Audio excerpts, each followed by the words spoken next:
Voy a pedir a mi esposa que pueda leernos Génesis capítulo 45. Vamos a hablar, hermano, en esta tarde acerca de la providencia de Dios, ¿ya?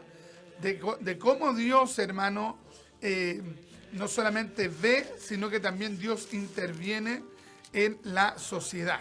Ya, así que vamos a leer Génesis capítulo 45, del versículo 1 al versículo 8. Amén.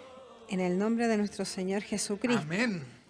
No podía ya José contenerse delante de todos los que estaban al lado suyo, y clamó: haced salir de mi presencia a todos. Y no quedó nadie con él, al darse a conocer José a sus hermanos. Entonces se dio a llorar a gritos, y hasta oyeron los egipcios, y lo oyó la casa de Faraón. Y dijo José a sus hermanos: yo soy José, ¿vive aún mi padre? Y sus hermanos no pudieron responderle, porque estaban aterrados delante de él. Gloria. Entonces dijo José a sus hermanos: acercaos ahora a mí. Y ellos se acercaron. Y él dijo: yo soy José vuestro hermano, el que vendiste para Egipto. Ahora, pues, no os entristezcáis, si os pese de haberme vendido acá, porque para preservación de vida me envió Dios delante de vosotros. Pues ya ha habido 2 años de hambre en medio de la tierra, y aún quedan 5 años en los cuales ni habrá arada ni siega. Y Dios me envió delante de vosotros para preservaros posteridad sobre la tierra. Amén. Y para daros vida por medio de gran liberación. Gloria a Dios. Así pues, no me enviasteis acá vosotros, sino Dios, que me ha puesto por padre de Faraón y por señor de toda su casa, y por gobernador en toda la tierra de Egipto. Amén. Entonces, por un breve momento, hermanos, vamos a meditar en este pasaje bíblico. Y, hermano, lo primero que quiero citar son las palabras del teólogo Meyer Pirman, ya un teólogo, hermano, sumamente conocido dentro de los círculos asambleístas y pentecostales. Y él, hablando acerca del libro de Génesis, dice: este libro está bien descrito por su título, Génesis, que significa principio, porque es la historia del principio de todas las cosas. El principio del cielo y la tierra, de toda vida y de todas las instituciones y relaciones humanas. Y Ernesto Trenchard, otro teólogo, digamos, de línea arminiana, dice lo siguiente: el Génesis es un semillero de las más grandes doctrinas bíblicas, las relativas a Dios, al hombre en su grandeza y su miseria, al pecado y sus consecuencias, a la expiación y a la justificación por la fe, a la formación de un pueblo escogido, a la providencia y a menudo oscura, pero al final siempre maravillosa soberanía de Dios. Entonces, hermano, precisamente este capítulo, hermano, trata acerca, y estos versículos tratan acerca, hermano, de la soberanía, de la providencia, de la hegemonía de Dios, ¿ya?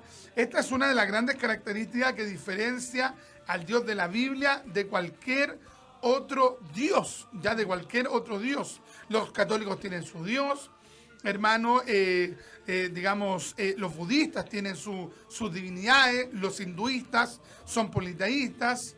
Usted lee también parte, por ejemplo, de la literatura confucionista, y ellos también tienen su concepción acerca, hermano, de cosas trascendentales, hermano, pero el Dios de la Biblia es absolutamente particular. Y es debido a eso, hermano, que hay un odio constante contra el Dios de la Biblia y contra la palabra. Porque usted no va a ver a los agnósticos, por ejemplo, atacando el Corán. Usted no va a ver, hermano, a los agnósticos y ateos atacando, hermano, por ejemplo, los escritos de los Dalai Lama.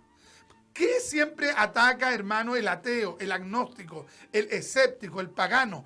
Ataca siempre la Biblia y la palabra de Dios. Amén. Hay una animadversión hacia la Biblia porque el Dios de las Escrituras, hermano, para la condición caída del hombre, el Dios de las Escrituras, hermano, le provoca, hermano, al ser humano caído, le provoca un odio tremendo, hermano. Porque al hombre le gustaría tener un Dios, por ejemplo, que no fuera omnisciente. ¿Por qué? Porque de esa manera Dios no sabría qué es lo que él hace. Qué tremendo, hermano. Por ejemplo, al hombre no le gustaría tener un Dios que fuera omnipotente, porque de esa manera no tendría el poder para castigarlo. Pero, hermano, el Dios de las Escrituras, hermano, tiene una naturaleza tan perfecta, es el todo perfecto, que, hermano, eso al hombre pecador, hermano, le genera un temor tremendo.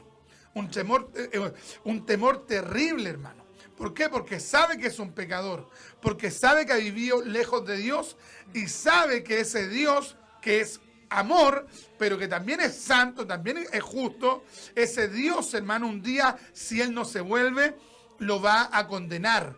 Entonces, no quiere tener la idea de que un día va a experimentar ese juicio. No quiere pensar que un día va a estar delante del Dios de la gloria. Entonces, ¿qué es lo que trata de hacer? Pensar que, por ejemplo, que si él se muere, todo se va a acabar. Ya prefiere pensar que existe una reencarnación. Es decir, que va a tener cientos de vidas donde reencarnarse para ir mejorando. Entonces prefiere amar la mentira, pero no aceptar lo que dice la palabra de Dios. Por ejemplo, en el siglo XVII, hermano, y XVIII se levantó un movimiento, hermano, que no negaron la existencia de Dios. Ya no se confesaron ni ateos ni agnósticos. El ateo dice Dios no existe. El agnóstico dice no sé si existe. ¿Ya? Y el deísta dice Dios existe, pero Dios no va a intervenir en la humanidad. Amén. ¿Ya? Por ejemplo, hay un gran padre de la nación norteamericana que se llamó Thomas Jefferson. Y Thomas Jefferson, hermano, era deísta. Ya a él le gustaba escuchar de la Biblia, pero siempre y cuando nos hablara que Dios interviene en la humanidad. Eso a él le causaba un rechazo tremendo, hermano. Entonces, ¿qué es lo que hizo Thomas Jefferson? Mandó a hacer su propia Biblia a su gusto, donde quedase sacada, extirpada, aquellas partes donde se hablaba de que Dios castigaba, de que Dios enjuiciaba, de que Dios intervenía, etcétera, etcétera, etcétera. Queridos, el Dios de las Escrituras interviene. E intervino en la vida de un pueblo que fue el pueblo de Israel. Ya Dios, hermano, a Dios le plació el tener una relación con un pueblo insignificante y con un anciano llamado Abraham. Estaban los nubios, los hititas, hermano, los sumerios, los acádicos, hermano, y una serie de otros pueblos, los elamitas, hermano, pero Dios escogió a Abraham y de allí vino todo un pueblo, hermano, y Dios decidió el relacionarse con un pueblo. Qué tremendo, hermano. Este es el Dios que tú sirves, el Dios que se relaciona, el Dios que se relaciona contigo, el Dios que quiere tener una comunicación contigo. Dios, hermano, buscó a Abraham, buscó a Isaac, buscó a Jacob, y luego, hermano, Dios hizo un plan en la vida de José, el hijo, hermano, de Jacob. Imagínense, un hombre que estaba súper bien con sus hermanos, que estaba en Israel, que él tenía, hermano, un amor predilecto por parte de su padre. Él, digamos que se proyectaba para tener un futuro próspero en la tierra de Canaán. Y de repente, hermano, Dios cambia todas las cosas. Qué tremendo, hermano. Porque el Dios que servimos cambia las cosas. Amén. Oye, muchas veces tu vida puede cambiar y para ti humanamente tu vida está cambiando para mal, humanamente, pero en la providencia de Dios tu vida está marchando hacia el plan de Dios. Qué tremendo, hermano. José vivió en el año 1700 antes de Cristo. Ya, si usted lee el libro de Génesis, usted se va a hallar que, por ejemplo, Moisés le dedica muchos capítulos a Jacob. Le dedica 8 capítulos. Pero ¿sabes cuántos capítulos le dedica Moisés a José? hermano, Moisés le dedica 20 capítulos del libro de Génesis. 50 capítulos comprende el libro de Génesis, y de esos 50 capítulos, Moisés le dedica a José 20 capítulos. ¡Qué tremendo, hermano! ¡Qué tremendo, hermano! Oye, ya que Dios le dedique a una persona un versículo, ya es tremendo que aparezca allí. Imagínate 20 capítulos que giran en torno a la vida de José. Es que José nos tiene que decir muchas cosas. La vida, la biografía de José nos tiene que decir muchísimas cosas. José fue hijo de Jacob y Raquel. Génesis capítulo 46, versículo 19. Génesis capítulo 35, versículo 25. Su madre había sido estéril y Dios escuchó su oración. Génesis capítulo 30, versículo 22. Y se acordó Dios de Raquel y la oyó Dios y abrió su matriz. Se da cuenta que el Dios que servimos interviene. Oye, si Dios fertilizó un vientre, hermano, hace miles de años atrás, es decir, unos 3.700 años atrás, ¿acaso Dios no puede fertilizar el vientre de una mujer que se humilla aquí en este tiempo? Por supuesto, ese es el Dios que tú sirves. Y Dios hizo un milagro y Raquel dio a luz, mis amados hermanos, a José y también a Benjamín. José, hermano, fue, como le mencioné, uno de los hijos preferidos de Dios, o sea, de Jacob. Ya fue uno de los hijos preferidos de Jacob. Génesis capítulo 37, hermano, versículo 2, dice, esta es la historia de la familia de Jacob. José, siendo de edad de 17 años, apacentaba las ovejas con sus hermanos. Y el joven estaba con los hijos de Bila y con los hijos de Silpa, mujeres de su padre, e informaba José a su padre la mala fama de ellos. ¡Qué tremendo, hermano! Imagínense, con 17 años, José era más maduro que sus hermanos. José cuidaba más el testimonio que sus hermanos. Hermano, qué tremendo que gente de repente más joven, gente que está en un periodo de la adolescencia, hermano, de repente se comporte de manera más madura que gente que tiene 30 años en el evangelio, hermano. 20 años en el evangelio. Hay gente que de repente uno le llama la atención a una persona de 30, de 40, de 50 años, hermano, sabe que esto está mal. Esto bíblicamente no está bien. Y el hermano tiene 30 años, el hermano tiene 40 años, tiene 50 años, y uno esperaría que ese hermano fuera humilde, que ese hermano dijera, sí, tiene razón, sabe que yo voy a corregir esto, yo voy a mejorar esto. No hay gente que se enoja. Los hermanos de José, hermano, eran inmaduros y a la vez eran personas, hermano, que tenían mal testimonio. Entonces, con el tiempo, hermano, se fue generando, hermano, un odio en el corazón de los hermanos de José en contra de José. Lo odiaban porque José tenía mejor testimonio. Lo odiaban porque José era más maduro. Ya, 2. Y número 3, lo odiaron especialmente, hermano, número 3, porque su padre le amaba de una manera especial. ¿Dónde está eso? Génesis capítulo 37, versículo 3. Y amaba Israel a José más que a todos sus hijos, porque lo había tenido en su vejez y le hizo una túnica de diversos colores. O sea, ahí tenemos tres razones por las cuales los hermanos de José odiaban a José. Pero el motivo mayor por el cual odiaban a José era porque Dios lo había escogido. ¡Qué tremendo, hermano! ¡Qué tremendo, hermano! Impresionante.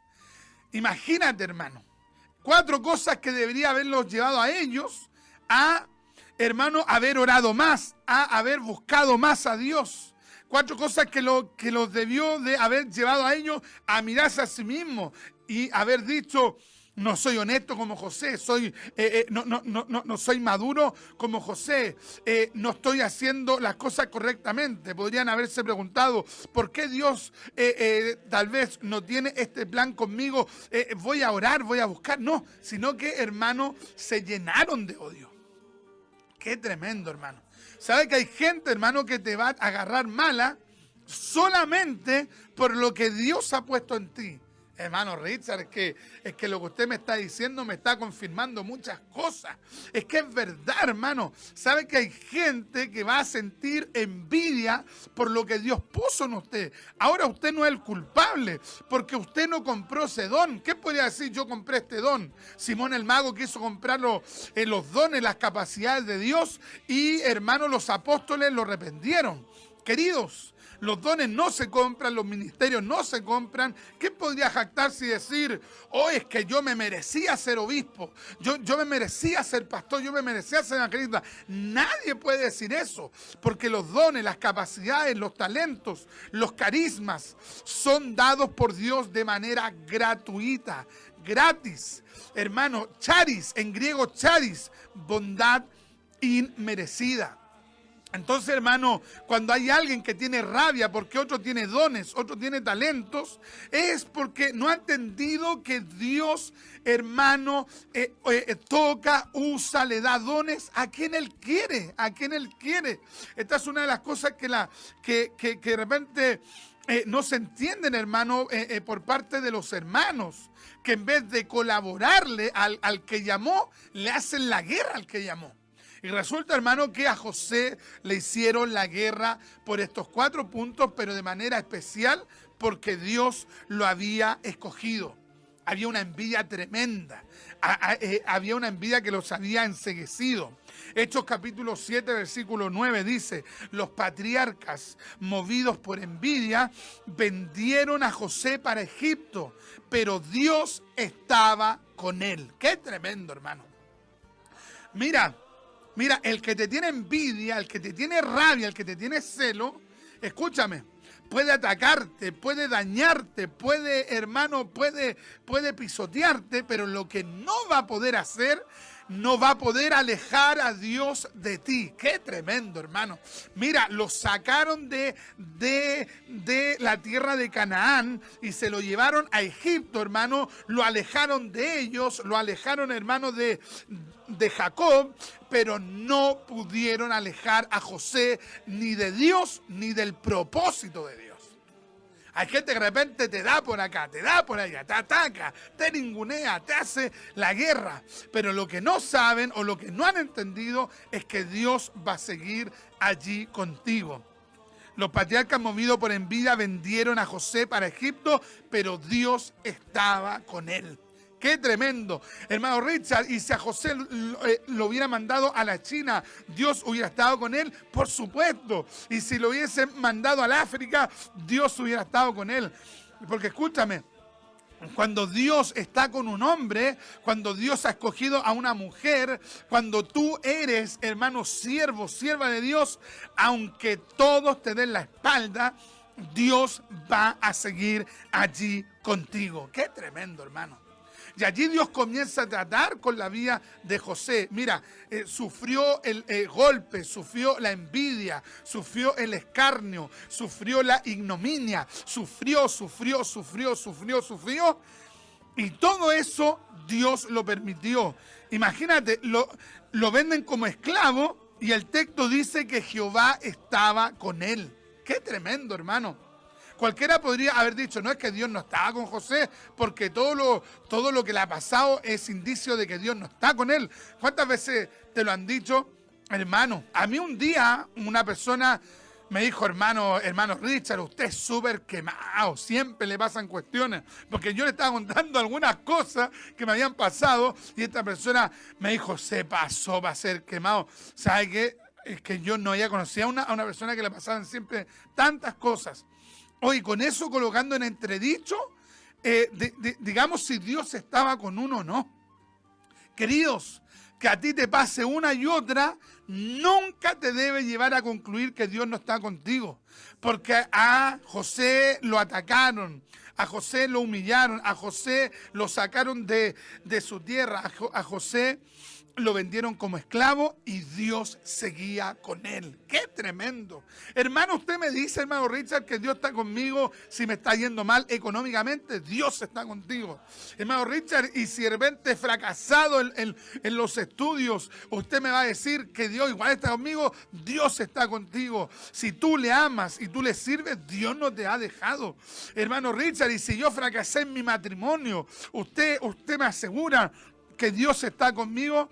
Yo te lo aseguro, Dios está contigo. Porque escúchame, la fidelidad de Dios, hermano, va más allá de las circunstancias. Si tú en tu horror, en tu fracaso, hermano, no has abandonado a Dios, el Dios que tú sirves está allí contigo. Génesis capítulo 39, versículo 1 dice: llevado pues José a Egipto, Potifar, oficial de Faraón, capitán de la guardia, varón egipcio, lo compró de los ismaelitas que lo habían llevado allá. Él llegó a Egipto no como un noble, no como un intelectual, no como un millonario, no como un comerciante, no como un innovador, no como un emprendedor, llegó como una cosa. Llegó como un objeto, pero Dios seguía con él. ¡Qué tremendo!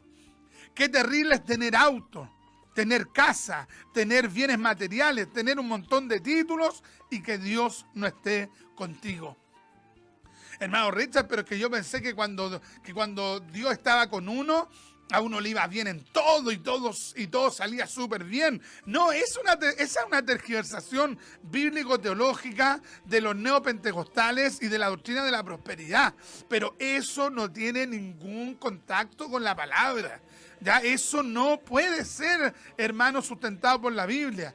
De repente algunos dicen, no, es que le está yendo mal económicamente. Lo agarró el espíritu de pobreza. Hermano, tal vez usted está haciendo algo. ¡Qué tremenda necedad, hermano!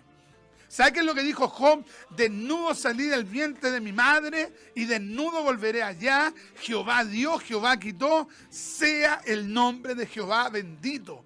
Bendito, bendito por los siglos de los siglos. Imagínate, vendido como esclavo. Después, hermano, es acusado José de un intento de violación. ¿Te acuerdas de ese pasaje cuando a él lo acusan de querer violentar, de abusar sexualmente a la esposa de Potifar? Oye, ¿tú puedes entender que Dios seguía con él? ¡Qué tremendo, hermano! ¡Qué tremendo! Si aquí a Dios, hermano, a Dios hay que tenerlo en el máximo lugar porque Él es el bendito por los siglos de los siglos. Ese es el Dios que tú sirves, que no te abandona en ningún contexto. Mira lo que dice la Escritura, Génesis 39, 2. Mas Jehová estaba con José y fue varón próspero y estaba en la casa de su amo, el egipcio. Y parecía ser que todo comenzó a andar bien y lo acusan de intento de violación. Génesis 39, 20. Y tomó su ama José y lo puso en la cárcel, donde estaban los presos del rey, y estuvo allí en la cárcel. De esclavo, hermano, termina en una cárcel preso. Pero el verso 21 dice, pero Jehová estaba con José. Nuevamente, hermano. Entonces, hermano, no me venga a decir que estás solo. No me venga a decir que Dios te abandonó. No me venga a decir que por lo que tú estás viviendo, Dios no está contigo. No, Dios está contigo. Mira, tenía algún espejo, hermano, por ahí, por tu casa, o vas en el vehículo, mira ese espejo y dile a ese espejo, mirándote tú, dile, Dios está contigo. Dios no te ha dejado, Dios no te ha abandonado. Dios, a pesar de lo que estás viviendo, sigue allí contigo. ¡Qué tremendo, hermano! Ese es el Dios, hermano, soberano. Es el Dios hegemónico. Es el Dios, hermano, que va haciendo una obra misteriosa para manifestarse a tu vida. ¡Qué tremendo! Ese es el Dios, hermano, que hizo pasar a José por el dolor, que lo hizo pasar por la dificultad. Y mira lo que llega a decir José luego. Mira lo que llega a decir José luego en este pasaje bíblico en Génesis capítulo 45 versículo 8. Así pues Mira lo que dice José, cuando ya es, hermano, el primer ministro de Egipto, cuando ya Dios lo usó para interpretar los sueños de Faraón, cuando ya era un hombre próspero, hermano, allá en Egipto. Mira lo que José dice, se lo dice a sus hermanos, a los que le habían pisoteado, a los que lo habían humillado, a los que le habían herido, a los que, hermano, le habían puesto el pie encima. Mira lo que le dice. Génesis 45, 8. Así pues, no me enviasteis vosotros acá. Oh, qué tremendo, hermano. ¿Sabes lo que José hubiera dicho si José no hubiese tenido el Espíritu Santo? Si José no hubiese creído en la supremacía de Dios, si José no hubiese creído, hermano, en la providencia de Dios, José le hubiese dicho a los hermanos: miren, hijos de Satanás, miren malos hermanos, miren perversos, por ustedes yo llegué aquí a Egipto, miren lo que sufrí esto, sufrí otro, miren cuántos años estuve preso. ¿Saben qué más? Se van a la cárcel y van a ser torturados antes de morir. Pero él dice: así pues, no me enviasteis vosotros acá, sino Dios. Oh, qué tremendo, hermano. Oh, yo no sé si hay un amén, un aleluya, un gloria a Dios. ¿Sabes que la palabra amén significa que así sea? Que así sea. ¿Quieres que Dios se comience a revelar más a tu vida? Comienza a confiar de esta manera. Todo lo que me ha pasado ha ocurrido porque Dios así lo ha querido para hacer una obra en mí. ¡Qué tremendo, hermano! Así pues, no me enviasteis vosotros acá. Es como que le estaba diciendo: miren, todo el proceso que yo viví, yo lo viví porque Dios lo quiso así. Después dice que me ha puesto por padre de Faraón y por señor de toda su casa y por gobernador en toda la tierra de Egipto. Así que, hermano, hasta aquí dejamos esta reflexión, y tómese de Dios, no se suelte de Dios, y que Dios le